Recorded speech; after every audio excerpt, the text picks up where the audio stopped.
but I think that really brought home to me how important it is that to bring senses to life. We all experience the world through our senses. We make connections, memories through smell, through taste. And I think, of course, the people of the past must have experienced their world in the same visceral and vivid way. And so, as I'm writing about the past, my challenge is to constantly ensure that the world feels alive.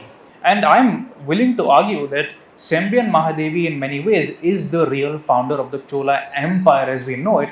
We know this as a fact, but we never really think about what are these women up to in the Chola court.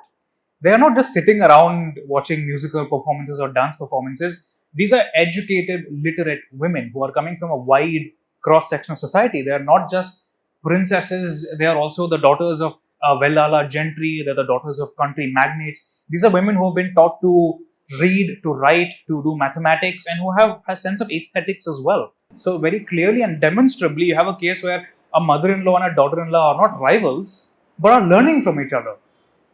And that to me is such a clear sign that it's been staring us in the face all along. We don't live in a world where women are always rivals.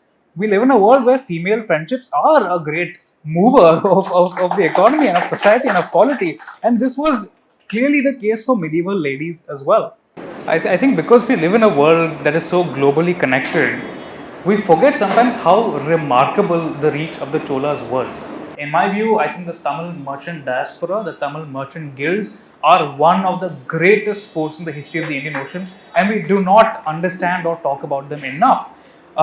These are guys who reached all the way to the shores of the East China Sea in the 13th century. They actually built a temple to Shiva on the shores of China. These are folks who served as tax collectors in Java, who had settlements in northern Sumatra. And if you think about it, of course, Rajendra Chola would have a good relationship with them.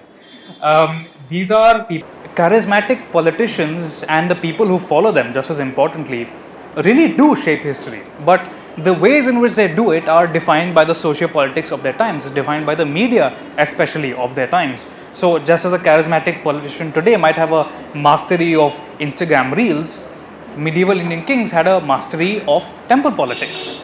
And they don't just rule for a decade or two, for 300 years, they're one of the subcontinent's dominant polities.